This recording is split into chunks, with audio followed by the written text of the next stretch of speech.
Quelques secondes plus tard, Elena était rejointe par le groupe, Constantin en tête. Elena, ça va? Qu'est-ce qui s'est passé? C'est extraordinaire, j'ai vu Ama, il était avec toute une famille de loups. Il est en couple avec une louve blanche magnifique et plein de jeunes. Oui, ce sont les loups qui nous ont aidés pour notre attaque. Ils viennent et disparaissent. Je savais pas que tu connaissais un loup. Je l'ai rencontré près de la maison il y a quelques années. Nous sommes amis, mais je ne savais pas qu'il avait toute une famille. Je les avais jamais vus ensemble. Probablement qu'il chasse en solitaire quand il s'approche du village pour ne pas mettre la jeune meute en danger. Bon les filles, c'est sympa tout ça, mais c'est peut-être pas hyper prudent de rester là. Il peut y avoir des soldats en arrière-garde. Je suggère qu'on avance tranquille vers la cathédrale. Ok, viens Elena. Tu vas nous raconter tout ça sur le chemin. On serait entre mecs, ça me gênerait moins.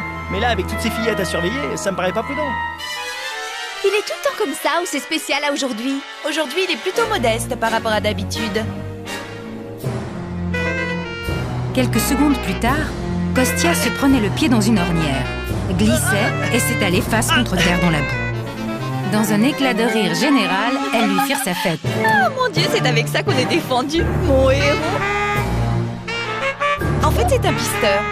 Et sa méthode, c'est de prélever des échantillons régulièrement. De nouveaux indices, détective Kostia? C'est ça, Marivou, très drôle. Haha, que je me marre, hein. Mon cher chevalier, permettez qu'une faible demoiselle fragile vous vienne en aide et nettoie vos binocles. Merci.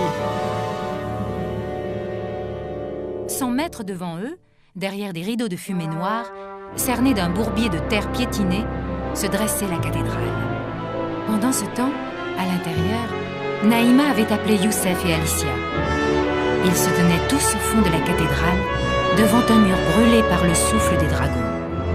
À hauteur des yeux, apparaissait une inscription gravée de lettres rouges, qui n'avait jamais été visible auparavant. Mais par la chaleur extrême de la combustion, le revêtement superficiel du mur avait éclaté, dévoilant une couche de pierre plus ancienne sur laquelle était gravé un texte en lettres gothiques. Pius impeum trae voc ev eri. Je sais pas ce que ça veut dire. Ça ressemble à du latin. Mais il faudrait dégager le reste du mur pour voir si le texte est entier ou non.